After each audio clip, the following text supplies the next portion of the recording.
میں ایک کرسچن کے طور پر پلی بڑھی. میں کیتھولک چرچ جاتی تھی. مجھے یہ بہت ہی رسمی اور منافقانہ سا لگتا تھا. یہ مت کرو، یہ مت کرو، اور اتنی شدت سے زور دے کر یہ بات کہی جاتی جیسے وہ خود ہی خوف زدہ ہوں. اور مسئلہ یہ تھا کہ جب میں سوالات پوچھتی تو کبھی ان کا جواب ہی نہ ملتا. تو اسلام کے متعلق پہلے آپ کے خیالات کیسے تھے؟ ہم امریکیوں کو ایک بہت ہی بڑا جھوٹ پڑھایا گیا ہے کہ مسلمان کتنے برے ہوتے ہیں، اور ہمیں بس یہی نظر آتا ہے کہ کچھ لوگوں کی فوٹیج ہے جو سڑکوں پر اللہ اکبر کے نعرے لگا رہے ہیں اور بس لڑ رہے ہیں.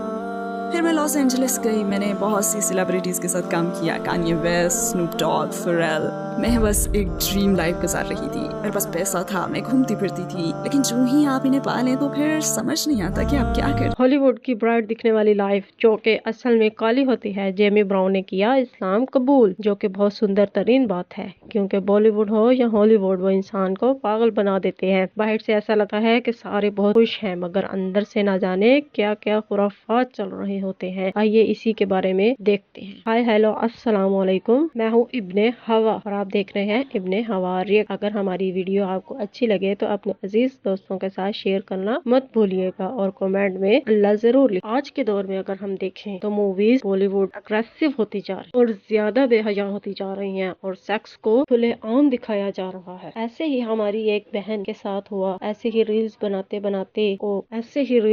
بناتے بالی ووڈ سے آفرز آنے لگے. زیادہ تو نہیں، بس اس کو 2 آفرز آئیں اور اس میں سے ایک میں تو وہ سلیکٹ بھی ہو گئی. جب ہماری پیاری بہن بالی ووڈ کا انٹرویو دینے گئی تو اسے پتا چلا کہ وہاں پر تو پروڈیوسر کے ساتھ، ڈائریکٹر کے ساتھ کمپرومائز کرنا پڑتا ہے. کمپرومائز کا مطلب پتا کیا ہوتا ہے؟ یو ہیو ٹو ڈو اینی تھنگ. اس دن تو میری بہن کے پاؤں کے تلے زمین ہی کھسک گئی. اس دن پتا چلا کہ یہ جو دنیا بالی ووڈ کی ہے وہ اتنی فیسینیٹنگ اور دکھائی دیتی ہے، وہ اصل میں اتنی کالی ہے. اتنے کروڑ لوگ ہیں یہاں پر کہ اسے ایک معصوم بچی کے ایمبیشنز نہیں دکھائی دے رہے. اور ایسے ہی لوگ ممبئی پہنچ جاتے ہیں، سپنوں کی نگری. وہ سوچتے ہیں کہ آڈیشن دیں گے، سلیکٹ ہوں گے اور پھر ہم ایکٹنگ کریں گے. ان سب کے ساتھ ایسا ہی ہوتا ہے. اسی طرح ہماری پیاری بہن جیمی براؤن نے کیا اسلام قبول. وہ پہلے کرسچین سے تعلق رکھتی تھی اور اب انہوں نے اسلام قبول کر لیا اور انہوں نے بالی ووڈ کو ٹھکرا دیا. اب وہ شراب وغیرہ نہیں پیتی ہوں گی، کیونکہ اسلام میں شراب پینا حرام ہے اور 40 دن تک تو نماز ہی قبول نہیں ہوتی. تو کیا فائدہ ہے ایسی ڈرنکس پینے کا، کیونکہ سارے گناہوں کی جڑ تو یہی ہے. پہلے شراب پیتے ہیں اور پھر نہ جانے کیا کیا کرتے ہیں. چلیے جیمی براؤن کی گفتگو سنتے ہیں اور ہم پیار بھری باتیں بعد میں کرتے ہیں. ہمارے ساتھ بنیا رہے گا. السلام علیکم سسٹر جیمی براؤن. میرا پہلا سوال یہ ہے کہ جیمی براؤن کون ہے؟ کیا آپ اپنی زندگی کے بارے میں ہمیں مختصراً بتا سکتی ہیں؟ السلام علیکم. سب سے پہلے مجھے دعوت دینے کا شکریہ. میں اس پر بے حد شکر گزار ہوں. میرا نام جیمی براؤن ہے. میں امریکن ہوں اور یونائٹڈ اسٹیٹس میں پلی بڑھی. کرسچن کی حیثیت سے بلکہ بچپن سے ہی میں ہمیشہ مختلف ریلیجنز میں دلچسپی لیتی تھی. ان کا کیا مطلب ہے، یہ کسے مانتے ہیں. اور جب ذرا بڑی ہوئی تو چرچ سے میرا واسطہ پڑا. پھر میں لاس اینجلس گئی اور ہالی ووڈ میں کام کرتی رہی. جب مجھے کہیں سے قرآن کا ایک نسخہ ملا تو اس کی بعد سب کچھ تاریخ کا حصہ ہی بن گیا. کیا آپ ہمیں اپنی اس زندگی کے بارے میں بتا سکتی ہیں جب آپ ہالی ووڈ میں تھیں؟ آپ کیسی زندگی گزار رہی تھیں؟ آپ کا ہالی ووڈ کا سفر کیسے شروع ہوا؟ ہالی ووڈ جانے سے پہلے میں ایک سیلون میں بطور ہیئر سٹائلسٹ کام کر رہی تھی اور میں نے گرافک ڈیزائن بھی کیا تھا. دراصل میری والدہ ایک کمال کی گرافک آرٹسٹ ہیں. میں بس فل ٹائم ہیئر سٹائلسٹ تھی اور پھر یہ سوچ کر میں کیلیفورنیا گئی کہ میں وہاں پہ ایک سیلون میں ہی کام کروں گی. مگر پھر فوراً ہی میں انٹرٹینمنٹ انڈسٹری میں چلی گئی. ہالی ووڈ میں ہمیشہ یہ بات کہی جاتی ہے کہ آپ کیا جانتے ہیں یہ اہم نہیں ہے، آپ کس سے جانتے ہیں یہ اہم ہے. اور یہ بالکل سچ ہے. وہاں میں اپنی زندگی کی سب سے حیران کن شخصیت سے ملی جس کا نام لیسا بیٹوی تھا. اس نے مجھے ایک دن دیکھا جس دن ہم ملے تھے، کہنے لگی تمہیں نہیں پتا مگر میں تمہاری زندگی بدلنے والی ہوں. میں ہیئر سیلون سے پروڈکشن میں چلی گئی اور پھر میں نے خود کو ایک ٹی وی شو کے سیٹ پر پایا اور میں نے سوچا واو میں یہ کر سکتی ہوں. یہ کرسی کے پیچھے کھڑے ہونے سے زیادہ پر لطف ہے. اور کئی لوگوں کے سٹینڈرڈز کے لحاظ سے میں یہ کہہ سکتی ہوں کہ میں ایک ڈریم لائف گزار رہی تھی. لیکن پھر جیسے جیسے چیزیں آگے بڑھیں میرے اندر اطمینان اور کامیابی کا احساس کم ہوتا گیا. میں بیورلی ہلز میں رہ رہی تھی. میں ایک شاندار جاب کر رہی تھی, میرے پاس پیسہ تھا, میں گھومتی پھرتی تھی, بہت بہت مزے کی زندگی گزار رہی تھی. پھر بالآخر میں نے سوچا یہ واقعی مزیدار زندگی تو ہے, مگر اوکے اس کے علاوہ اور کیا ہے. جیسے آپ اپنے مقاصد پا لیتے ہیں نا, وہ مقاصد جنہیں آپ نے اپنے لیے گھڑ لیا ہوتا ہے, جو ہی آپ انہیں پا لیں تو پھر سمجھ نہیں آتا کہ آپ کیا کریں. بہت سے لوگ سوچتے ہیں کہ یہ چیزیں آپ کو بہت زیادہ خوش کرتی ہوں گی, مگر نہیں, بالکل ایسا بالکل نہیں ہے. یہ ایک زیادہ بڑے اسٹیج پر نارمل لائف ہوتی ہے. آپ کو فوراً ہی یہ احساس ہونے لگتا ہے کہ ان میں سے بہت سے لوگ خوش نہیں ہیں. ہالی ووڈ میں تو تقریباً ہر چیز ہی نکلی ہے.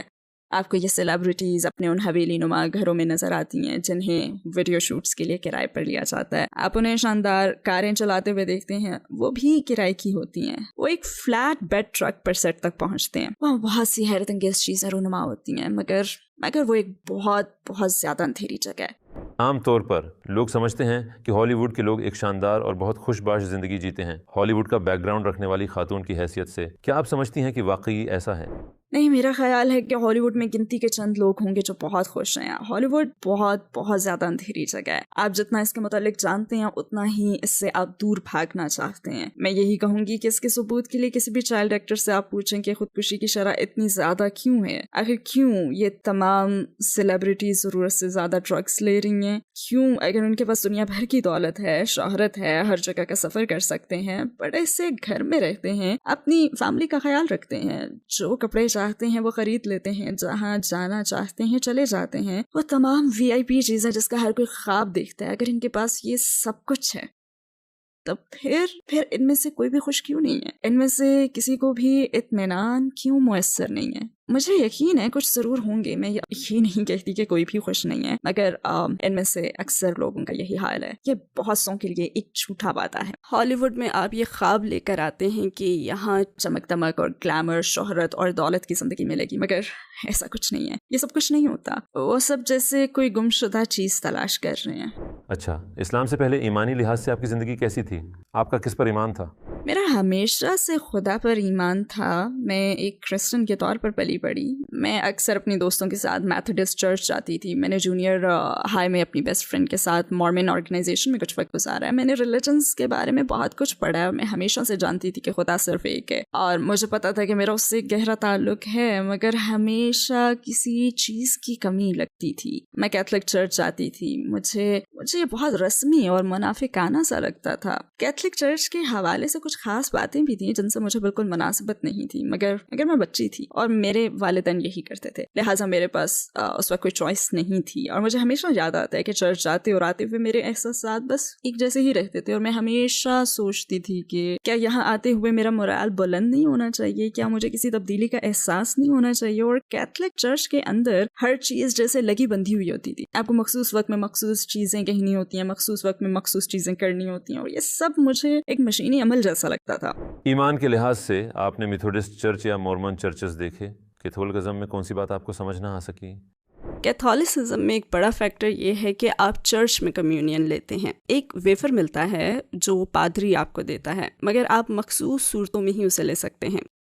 جیسے اب میری والدہ کو طلاق ہو چکی تھی, مگر انہیں یہ لینے کی اجازت نہ تھی جیسے وہ ناپاک ہوں. ہمیشہ ہر بات جیزس جیزس جیزس کے متعلق ہوتی ہے, اور ہمیشہ بتایا جاتا کہ جیزس کتنے رحم دل تھے اور وہ ایسے تھے ویسے تھے. تو میں نے کہا کہ آپ کے خیال میں جیزس میری والدہ کو یہ نہ لینے دیتے؟ مطلب آپ نہیں سمجھتے کہ انہیں معاف کر دیا جاتا؟ انہوں نے اپنے راستے الگ کر لیے اور اب خوش ہیں, یہ ہنسی خوشی ملتے ہیں, یہ دونوں دوست ہیں. اس لیے ہماری زندگی میں اتنی خوفناک چیز کیوں بنا دیا گیا ہے, اور اتنی زیادہ کہ ہمیں چرچ میں بھی مخصوص چیزیں کرنے کی اجازت بھی نہیں ہے. اور مجھے یہ پسند نہیں تھا. اور پھر ٹرینٹی کا تصور بھی مجھے سمجھ میں نہیں آتا تھا, یعنی فادر, بیٹا, روح القدس, جیزس اور خدا ایک ہی ہیں. جیزس جسمانی روپ میں خدا ہے؟ نہیں, ایسا نہیں جو میں ہمیشہ سوچتی تھی. یہاں زمین پر جو کچھ ہو رہا ہے وہ کیا ہے؟ کیا خدا دیکھ نہیں سکتا, یا خدا سن نہیں سکتا, یا خدا کو سب کچھ دیکھنے کے لیے یہاں زمین پر خود اترنا پڑا؟ یہ بات عقل میں نہیں آتی. خدا ہر چیز دیکھتا ہے, اسے ایک انسان کے جسم میں یہاں آنے کی ضرورت نہیں ہے. ایسی کسی بھی بات نے مجھے کسی بڑے فیصلے تک تو نہیں پہنچایا, لیکن ہاں شکوک و شبہات کے کئی قطرے ٹب میں جمع ہوتے رہے کہ فلاں بات سمجھ سے باہر ہے, میں ان پر دھیان نہیں دوں گی. اور مسئلہ یہ تھا کہ جب میں سوالات پوچھتی تو کبھی مجھے ان کا جواب ہی نہ ملتا. آپ کے خیال میں آپ کے پرانے مذہب عیسائیت اور موجودہ مذہب اسلام کے درمیان سب سے بڑا اور سب سے نمایاں فرق کون سا ہے؟ میرے نزدیک سب سے بڑا فرق جیسس کے پیغمبر ہونے اور جیسس کے ٹرینٹی کا حصہ ہونے کے بیچ ہے، کیونکہ میرا ماننا ہے کہ خدا ایک ہے۔ میں نے کبھی فادر، بیٹا اور روح القدس کے بارے میں نہیں سوچا، کیونکہ ایک جمع ایک برابر ایک نہیں ہوتے۔ میں ہمیشہ کسی چیز کی تلاش میں تھی، کیونکہ میں نے ان سب باتوں کے ساتھ اس چیز کو کبھی نہیں مانا تھا۔ لہٰذا میرے خیال میں ہمیں جیسس کی زندگی اور ان کے پیغام کو جاننا چاہیے، نہ کہ چرچ کی سکھائی ہوئی باتوں کو۔ تو کیا ہم دیکھیں کہ جیسس نے خود کیا کہا؟ جیسس نے کبھی بھی نہیں کہا کہ میری عبادت کرو، جیسس نے کبھی نہیں کہا کہ مجھ سے دعا مانگو۔ اور اگر جیسس کا چہرہ زمین پر تھا اور وہ عبادت کر رہے تھے، اور اگر وہ جسمانی شکل میں خدا تھے، تو پھر وہ کس کی عبادت کر رہے تھے؟ یہ بات عقل میں نہیں آتی۔ اور میں ان کا طور طریقہ جانتی ہوں، کیونکہ جب آپ ایک کرسچن چرچ میں ہوں تو پھر آپ کو یہی چیزیں ماننی پڑتی ہیں۔ مثلاً تمہاری ہمت کیسے ہوئی یہ سوال پوچھنے کی، اور خود مجھے اس کا تجربہ ہو چکا ہے جب میں نے ایک نہیں بلکہ کئی چرچز کے پاسٹر سے یہ سوال پوچھ لیا تھا، اور مجھے مسلسل یہی جوابات ملتے رہے۔ صرف یہی کہا جاتا کہ یہ ایمان رکھو کہ جیسس خدا ہیں، جیسس کی عبادت کرو، سوالات مت پوچھو۔ اور مجھے اسلام کی اس بات سے پیار ہے کہ بالکل نہیں، کسی اور کی بات پر یقین نہ کرو، بہتر ہے کہ خود سوالات پوچھو۔ تو اسلام کے متعلق پہلے آپ کے خیالات کیسے تھے؟ کیا آپ میں اسلام کے خلاف کوئی تعصب تھا؟ شروع میں مجھ میں اسلام کے خلاف کوئی تعصب نہیں تھا۔ مجھے وہ خبریں ناپسند تھیں جن میں دہشت گردوں کو دکھایا جاتا، اور ہمیں بس یہی نظر آتا ہے کہ کچھ لوگوں کی فوٹیج ہیں جو سڑکوں پر اللہ اکبر کے نعرے لگا رہے ہیں اور لڑ رہے ہیں، اور وہ انہیں بھاری مشینی گنوں کے ساتھ دکھاتے ہیں اور یوں ظاہر کرتے ہیں جیسے یہ اصلی خبرنامہ نہیں بلکہ ہالی ووڈ کا سیٹ ہو۔ ہم امریکیوں کو یہ ایک بہت بڑا جھوٹ پڑھایا گیا ہے کہ مسلمان کتنے برے ہوتے ہیں اور وہ ہمیں ختم کرنا چاہتے ہیں۔ نہیں، ایسا نہیں ہے۔ میں سوچتی تھی کہ یہ اس طرح کا پراسرار مذہب ہے جس کے متعلق میں نہیں جانتی، اور نہ ہی مجھے اسے جاننے کی ضرورت تھی، کیونکہ میرے خیال میں یہ میری اپنی پرورش کے انداز سے بہت مختلف تھا۔ لہٰذا میں نے سوچا کہ یہ جو چاہیں انہیں کرنے دو، میں بس اپنا کام کروں گی۔ مجھے نہیں معلوم، یہ تو میرا پاگل من ہے، یہ لوگ عوام کے بیچ مشکل میں ہیں اور یہ لوگ پتہ نہیں کیا کر رہے ہیں، تو بس انہیں اپنے انداز سے جینے دو۔ اسلام کی طرف آپ کا سفر کیسے شروع ہوا؟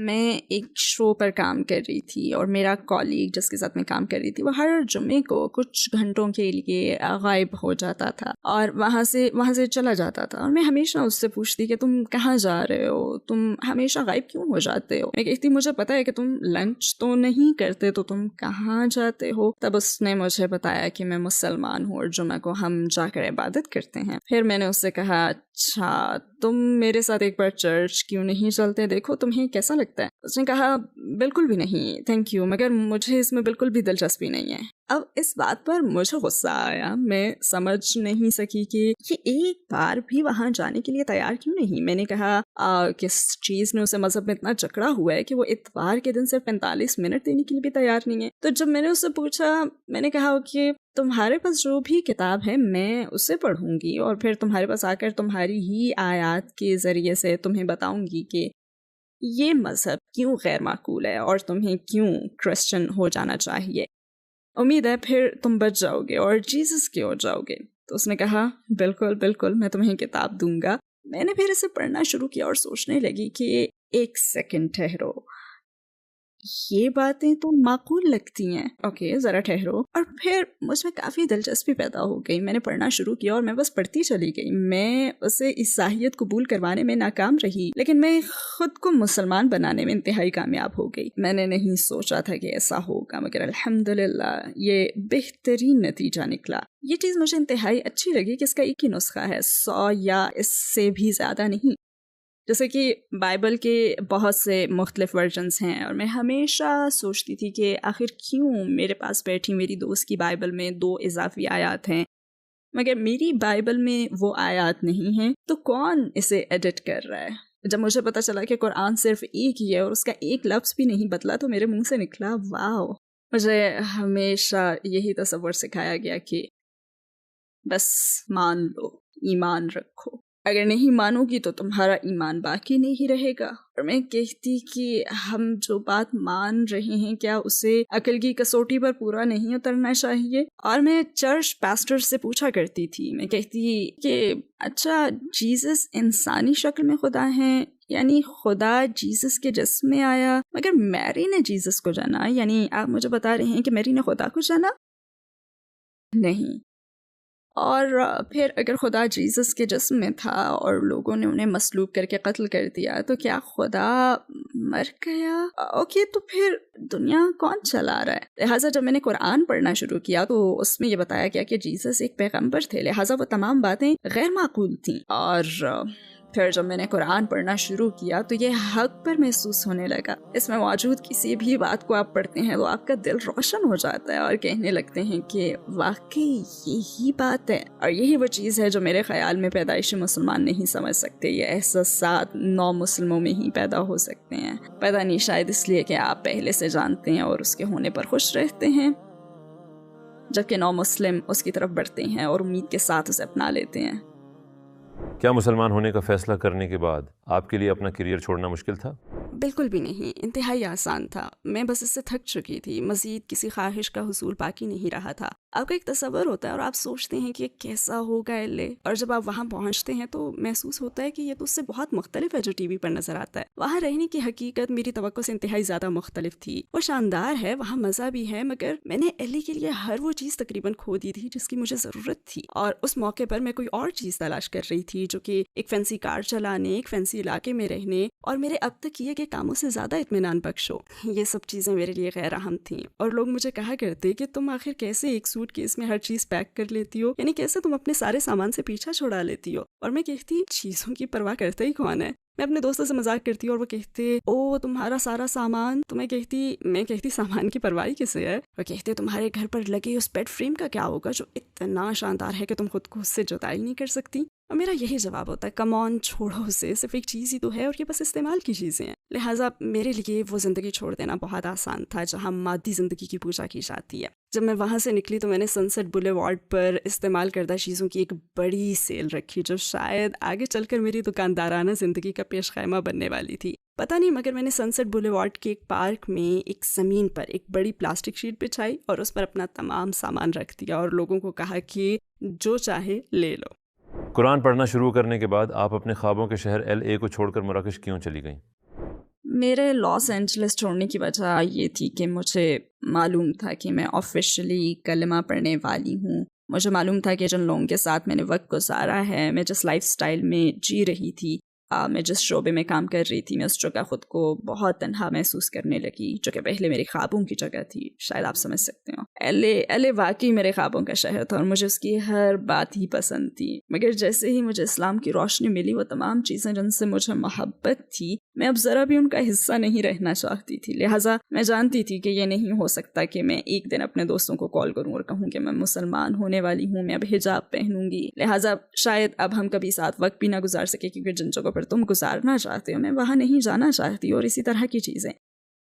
لہٰذا مجھے معلوم تھا کہ مجھے اپنے ماحول سے دور جانا ہوگا تاکہ میں خود کو تبدیل کر سکوں۔ لہٰذا جب میں مراکش منتقل ہوئی تو میں نے اس بارے میں کسی کو بتایا بھی نہیں، کیونکہ میں مسلمان ہونا چاہتی تھی۔ اور پھر ایل اے چھوڑنے کے کافی عرصے کے بعد میں تقریباً 1 ہفتے کے لیے گھر واپس آئی تاکہ میں اپنی فیملی کو خدا حافظ کہوں اور مراکش جانے سے پہلے وہاں کچھ دن ٹھہر سکوں۔ لہٰذا میں نے یہ کیا، مگر میں اپنی فیملی کو اس بارے میں کچھ بتانا نہیں چاہتی تھی، کیونکہ میں اسلام کے متعلق ان کی کوئی ایسی رائے نہیں سننا چاہتی تھی جو مجھے متاثر کرے یا مجھے پھر شک میں مبتلا کرے یا مجھے سوچنے پر مجبور کرے کہ ارے تم دوسرے بر اعظم میں اکیلی رہنے جا رہی ہو، اگر کوئی مسئلہ ہوا تو، اور تمہیں ان کی زبانیں بھی نہیں آتی، نہ ہی تمہاری وہاں پہ کوئی جاب پکی ہے، تمہارا وہاں کوئی گھر نہیں ہے، تم ہوش میں تو ہو، تو میں نہیں چاہتی تھی کہ وہ میرے حوصلے کو توڑیں، لہٰذا میں نے انہیں کچھ بھی نہیں بتایا۔ اور جب میں نے کلمہ پڑھ لیا تو تقریباً 1 سال تک میں نے اپنی فیملی کو بھی کچھ نہیں بتایا۔ جب آپ مراکش جا رہی تھیں تو آپ نے اپنے والدین اور فیملی کو کیا کہا کہ آپ کس وجہ سے وہاں جا رہی ہیں؟ کیا آپ نے انہیں بتایا؟ جب انہوں نے مجھ سے پوچھا کہ مراکش کیوں منتقل ہو رہی ہو تو میرا جواب تھا کہ آخر کیوں نہیں، میں ایک بہادر اور بے باک لڑکی ہوں، میں چیلنج سے نہیں گھبراتی، میں فوراً فیصلے کرتی ہوں۔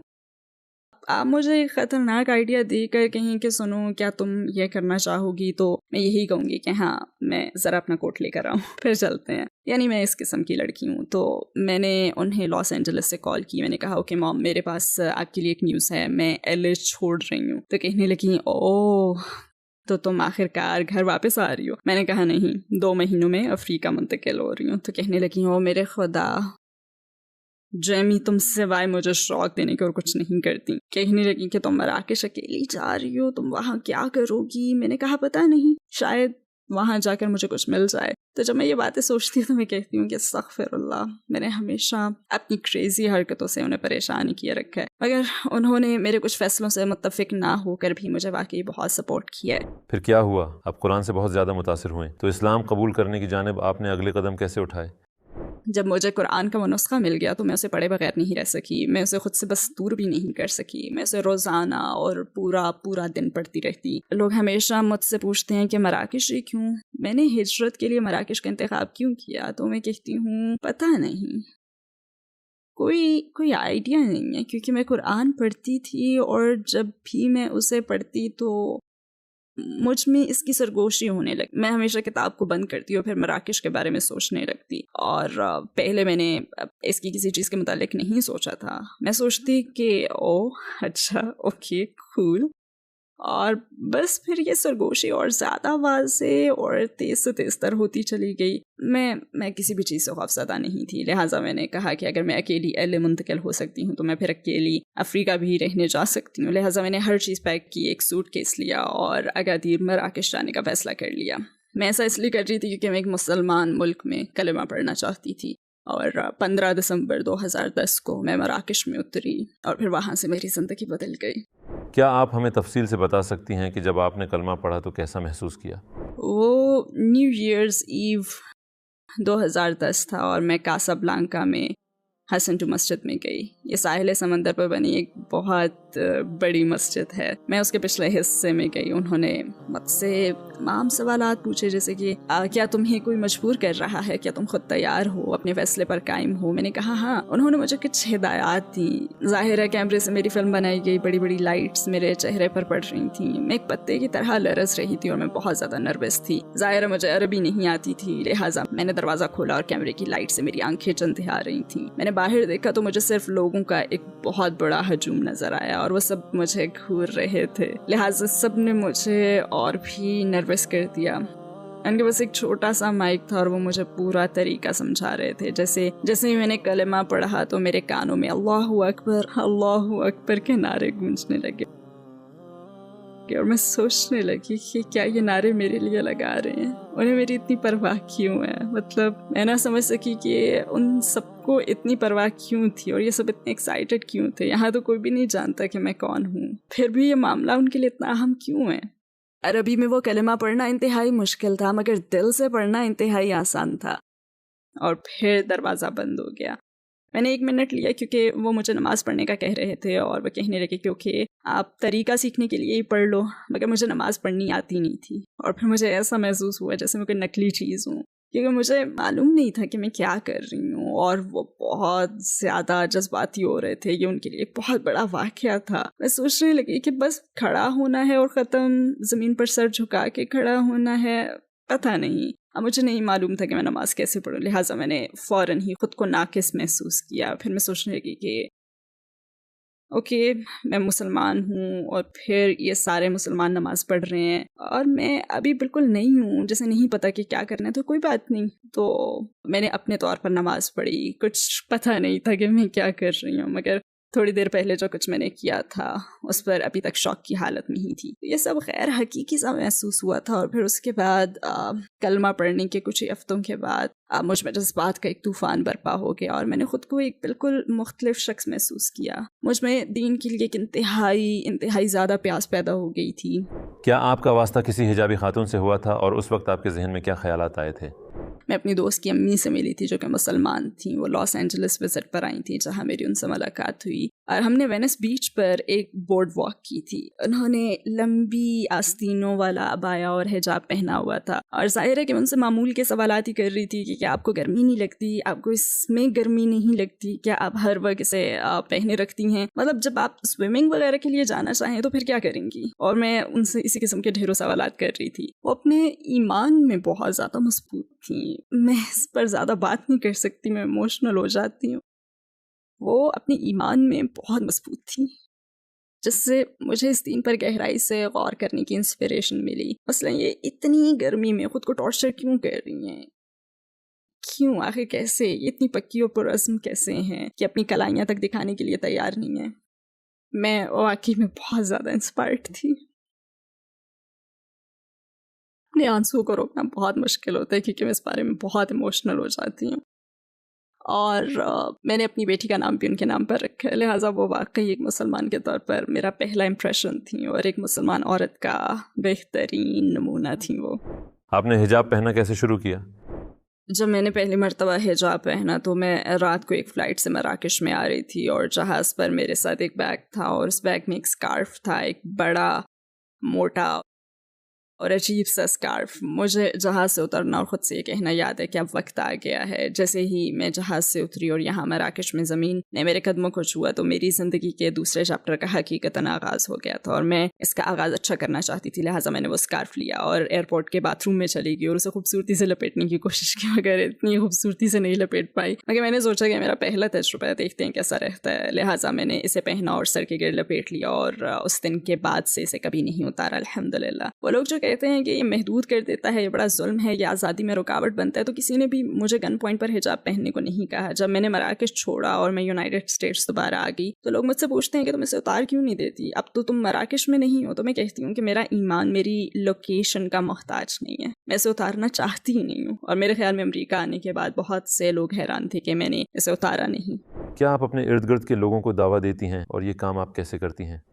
میں ہر وقت دعویٰ دیتی رہتی ہوں. میں اسے عمل سے دعویٰ کا نام دیتی ہوں. یعنی مجھے لوگوں کے درمیان کیسے رہنا ہے جب میں کسی کے ساتھ ہوں, تو ہو سکتا ہے کہ وہ مجھے عجیب سی نظروں سے دیکھیں, کیونکہ ہو سکتا ہے انہوں نے کبھی کسی کو حجاب میں نہ دیکھا ہو, یا شاید وہ سمجھ ہی نہ پائیں کہ میرے متعلق کیا سوچیں, کیونکہ میں وائٹ امریکی ہوں. میں ایکسنٹ کے ساتھ بات نہیں کرتی, مجھے دیکھ کر لگتا بھی نہیں ہے کہ میرا تعلق مڈل ایسٹ سے ہے. لہٰذا میں خوش باش, گھومنے پھرنے والی, دوستانہ مزاج کی مسلمان ہوں جو انہی کے لب و لہجے میں بات کرتی ہے. تو کئی مرتبہ لوگ مجھ سے سوالات کرتے ہیں اور وہ بات شروع کریں تو میں انہیں دعویٰ بھی دیتی ہوں. میں لوگوں کا پیچھا کر کے زبردستی انہیں اسلام کے متعلق بتانے کی کوشش نہیں کرتی, مگر میرے دوست یا مجھے جاننے والے لوگ یا اجنبی بھی اگر مجھ سے سوالات پوچھے تو میں کہتی ہوں کہ میرا مقصد آپ کو تبلیغ کرنا نہیں ہے, میرا کام آپ کو مسلمان بنانا بھی نہیں ہے. میں تو بس آپ کی مدد کرنا چاہتی ہوں اور آپ کے سوالات کے جواب دینا چاہتی ہوں, مگر میں اپنا مذہب آپ پر نہیں تھوپوں گی. تو کیا آپ سے انسپائر ہونے کے بعد کوئی مسلمان ہوا؟ کہ جب میں مراکش میں رہ رہی تھی اور وہاں میری طرح کافی لوگ ہیں, اصل ہم سب ایک کیفے میں تھیں اور کچھ ٹیبلز دور ایک لڑکی اور اس کی ماں بیٹھی ہوئی تھی. لڑکی تقریباً 13 یا 14 یا 15 سال کی ہوگی شاید, اور وہ مجھے گھورے جا رہی تھی. ہم نے اس پر دھیان نہیں دیا. ہم میں سے کچھ نے ٹریڈیشنل ڈریسز پہنے ہوئے تھے, مجھے نہیں پتا ان کے ٹریڈیشنل کیا ہیں, مگر وہ 2 پیسز میں خمار پہنا ہوا تھا, اور کچھ نقاب میں تھیں. وہ بس ہمیں گھور رہی تھیں. ہم سبھی وائٹ تھیں اور ہم سب کی آنکھیں نیلی تھیں, لہٰذا ایک مسلمان ملک میں ہم الگ ہی نظر آتے ہیں. آپ کے سامنے 7 نیلی آنکھوں والی وائٹ نو مسلم خواتین بیٹھی ہوں تو وہاں لوگ نوٹس تو ضرور لیں گے. میری نظریں اس لڑکی پر ہی جمی ہوئی تھیں اور میں نے نوٹ کیا کہ اس نے رونا شروع کر دیا. وہ کافی دیر تک روتی رہی. مجھے بہت ترس آیا. اس وقت میرا لیپ ٹاپ ساتھ تھا. میں اسے کوئی مختصر سی بات لکھ کر دینا چاہتی تھی, مگر مجھے مراکش عربی نہیں آتی. میں اسے فوسا میں لکھ کر دینا چاہتی تھی. لہٰذا میں نے ایک کاغذ لیا اور اپنا لیپ ٹاپ کھولا اور گوگل ٹرانسلیٹ پر آ گئی. میں عربی میں یہ نوٹ لکھنا چاہ رہی تھی کہ چاہے تمہارا رونا جس کے لیے بھی ہو, اللہ تمہاری پریشانی کو دور کرے. تو میں وہ نوٹ لکھ رہی تھی اور وہ تقریباً پورا ہو چکا تھا کہ وہ اور اس کی ماں کھڑے ہوئے اور وہ جانے لگے. میں سوچنے لگی کہ میں اس لڑکی کو اس طرح سے جانے نہیں دے سکتی, مجھے اسے یہ نوٹ دینا ہی ہوگا. وہ جانے لگے اور ہماری ٹیبل کے پاس سے گزرنے لگے تو میں نے اس سے ہاتھ ہلایا اور کہا السلام علیکم, ایکسکیوز می. میں نے اسے اپنے پاس بلایا اور اسے پوچھا کہ تم انگلش بولتی ہو؟ اس نے کہا نہیں. میں اسے یہ بتانے کی کوشش کرنے لگی کہ میں دراصل یہ لکھ رہی ہوں, اور میں نے اسے اپنی اسکرین دکھائی کہ دیکھو. میں بتانے لگی کہ میں یہ تمہارے لیے لکھ رہی ہوں. تو میں نے اپنا لیپ ٹاپ تھاما تاکہ وہ عربی میں ترجمہ پڑھ لے, اور وہ پھوٹ پھوٹ کر رونے لگی. اور پھر وہ تھوڑی بہت انگلش بول سکتی تھی. وہ ہمیشہ کہتے ہیں کہ ہم انگلش نہیں بول سکتے لیکن وہ تھوڑی بہت انگلش بول لیتے ہیں. تو اس نے بتایا کہ میں امی کے ساتھ بیٹھی ہوئی تھی اور میں بھی پچھلے کچھ مہینوں سے حجاب پہننا چاہتی ہوں مگر میں ایسا کرنے کی ہمت محسوس نہیں کرتی. مجھے نہیں پتا کہ کیسے اپنی فرینڈس کو حجاب شروع کرنے کے بارے میں بتاؤں. اور اس نے کہا کہ جب میں نے آپ سب کو دیکھا تو نہ صرف یہ کہ آپ سب تو نو مسلم ہیں بلکہ پردے میں بھی ہیں اور آپ سب مکمل پردے میں ہیں. تو کہنے لگی کہ اس بات نے مجھے احساس دلایا کہ آپ نے اس کے لیے کتنی ہمت دکھائی ہوگی اور ہم تو پیدائشی مسلمان ہیں مگر ہم خوفزدہ رہتے ہیں کہ ہماری فرینڈس کیا سوچیں گی. مگر یہ دیکھ کر کہ آپ لوگوں کو کسی کی سوچ کی پرواہ نہیں ہے اور آپ یہ سب صرف اللہ کو راضی کرنے کے لیے کر رہی ہیں, اس سے مجھ میں حجاب پہننے کی خواہشہ بہت زیادہ بڑھ گئی ہے. تو ظاہر ہم سبھی اس وقت رونے لگی اور ہم سب نے اسے بلایا, ہم سب نے اسے خوب گلے لگائے اور ہم نے ایک دوسرے کے نمبر لیے. اور مشکل سے 2 ہی ہفتے گزرے تھے کہ میری اس سے اور اس کی ماں سے آمنا سامنا ہو گیا. اور وہ ٹائٹ جین اور کراپ ٹاپ ٹی شرٹ کے بجائے فل میکسی ٹی شرٹ, لمبی آستین اور مکمل حجاب میں تھی اور مجھے یہ دیکھ کر بہت بہت خوشی ہوئی. ہم جانتے ہیں کہ اسلام زندگی کے ہر مسئلے کا حل بتاتا ہے. آپ کے خیال میں امریکی معاشرے کے 3 سب سے بڑے مسائل کون سے ہیں جنہیں اسلام حل کر سکتا ہے؟ میں کہوں گی کہ صرف 3 نہیں ہے بلکہ پورا معاشرہ ہی مسائل کا شکار ہے. پورے معاشرے کو مدد کی ضرورت ہے. پورا معاشرہ اپنی ہی نظروں میں گر چکا ہے. میں سمجھتی ہوں کہ اسلام امریکہ کو تقریباً ہر لحاظ سے ہی فائدہ دے سکتا ہے. اور میرا یہ مطلب نہیں ہے کہ بہت ڈرامائی انداز میں, مطلب یہ ہے کہ یہ گائیڈ لائن ہے اور اسلام ایسے سخت اصولوں کا مجموعہ نہیں ہے جو آپ کی زندگی کو مشکل بنا دیں. نہیں, بلکہ یہ ایک ایسی مکمل اور خوشگوار زندگی گزارنے کی گائیڈ لائن ہے جس میں آپ اللہ کو بھی راضی رکھتے ہیں. اور اگر آپ چھوٹی موٹی تبدیلیاں کرتے ہیں تو مجھے لگتا ہے کہ اس کا معاشرے کو ناقابل یقین فائدہ ہوگا. مگر میں کسی جگہ کسی شعبے کی نشاندہی نہیں کر سکتی کہ اسلام اسے ٹھیک کر دے گا, کیونکہ حقیقت میں اسلام تو ہر چیز کو ہی ٹھیک کر دے گا. اگر آپ کو دنیا کے تمام غیر مسلموں سے بات کرنے کا موقع ملے, اگر آپ ان سے خطاب کر سکیں تو آپ انہیں کیا کہنا چاہیں گی؟ میڈیا آپ سے جو کچھ کہتا ہے وہ نہ سنیں, خود اپنی ریسرچ کریں, کسی مسلمان سے بات کریں. آپ جاننا چاہتے ہیں کہ مسجد کے اندر کیا ہوتا ہے تو خود کسی سے ملیں, اندر جائیں. صرف میڈیا پر دیکھ کر اسلام یا مسلمانوں کے متعلق کوئی رائے قائم نہ کریں بلکہ خود تجربہ کر کے رائے قائم کریں, کیونکہ جو کچھ آپ کو دکھایا گیا ہے وہ اس سے بالکل مختلف ہوگا. غزہ میں جو کچھ ہو رہا ہے اسے دیکھنے کے بعد بہت سے غیر مسلم امریکہ سے بھی اسلام میں کافی دلچسپی لے رہے ہیں. تو آپ امریکہ میں اسلام کا کیا مستقبل دیکھتی ہیں؟ میں یقین سے کچھ کہہ نہیں سکتی کیونکہ مستقبل کا حال مجھے نہیں معلوم, مگر اتنا جانتی ہوں کہ 9/11 کے بعد نتیجتاً بہت بڑی تعداد میں لوگوں نے اسلام قبول کیا. تو میرے خیال میں یہ صورتحال کہیں زیادہ مختلف ہے, کیونکہ جب ہم 9/11 کو دیکھے تو ہمیں بتایا گیا کہ اس میں دہشت گردوں کا ہاتھ ہے, حالانکہ ایسا نہیں تھا.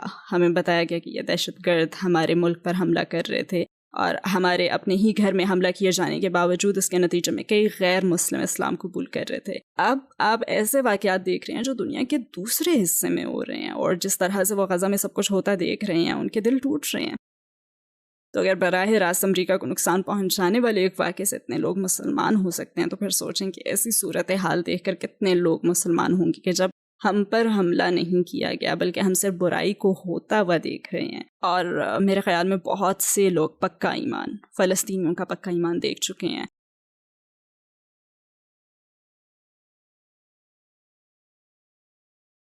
بطور مسلمان ہمیں ان سے سیکھنے کی ضرورت ہے. آپ ان لوگوں کو دیکھتے ہیں جو واقعی ناقابل تصور المیہ سے گزر رہے ہیں, اور ہمیں اس کا تصور کرنے کی بھی ضرورت نہیں کیونکہ ہم یہ سب براہ راست دیکھ رہے ہیں.